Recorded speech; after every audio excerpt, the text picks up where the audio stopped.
No, mag-time ta mga katulits. Sa gilid na ng sasakyan. So, may lalim lang eh.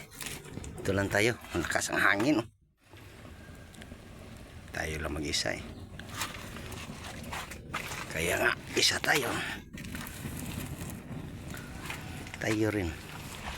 Maghanda ng pagkain natin. Ayan. Ligid oh. Yan. Gilid tayo ng kalsada. Kalsada natin ako. Napakaputik. Ano. Punta pa doon oh. Ayan oh, kita nyo. Putik oh. Putik dito. Ito na ay dito tayo na ano eh. Siraan. Ayan oh. Kita nyo, putik oh. Punta doon, putik. Ayan oh. Yan. Yan. Kita nyo, putik oh. Silalim ng sasakyan natin oh. Sasakyan natin. Sasakyan natin. Kita nyo ilalim, kaputik oh. Yan. Yan. Yan. Kung nakarating yung ano, isa natin, ito tayo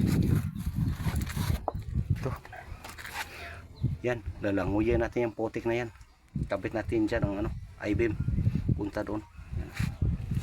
Lalanguyan natin yung putik yan para tayong nag ano ng layan. Ito yung I-beam mo, tinanggal natin at ito naman papalitan.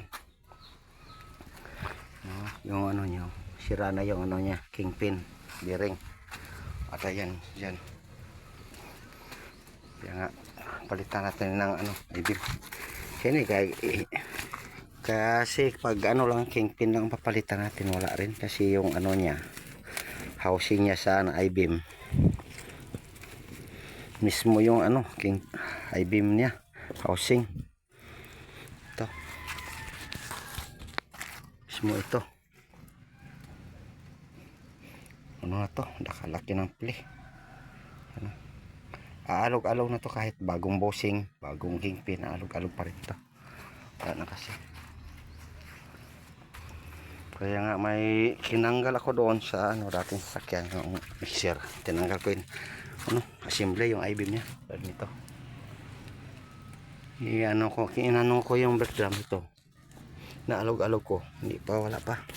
Wala pang play kaya nga assembly yung tinanggal ko at itong assembly ilagay ko dito. Sayang naman pag ito lang tanggalin natin dahil sira tong ano, spindle nut o spindle thread nya, sira ito spindle dito, ito sira to spindle, itong spindle to, yung dulo ito sira kasi yung ito bearing na outer na bearing tulad nito no, sira yung bulitas niya, yung ano, bilog. Kaya nga kumalso doon sa ano, sa thread niya. Kaya nga nalos thread. Hindi naman pakinabang yung spindle na yan. Kaya pinalitan natin ng bago. Napakabigat yung mga katsulit. Pati ito, napakabigat. Kaabot siguro ito ng ano, so mahigit 300 kilos. Ito lahat, o 200 plus pa to. Hindi masyadong maigalaw to pag hinila mo. Napakabigat talaga. Kaya hindi nadala ka agad dito kasi paano pa tayo ng kargaan at magkarga doon kasi lilifting yun eh. Mga katolis yun ang mga gawin, paliwanag sila lang babo.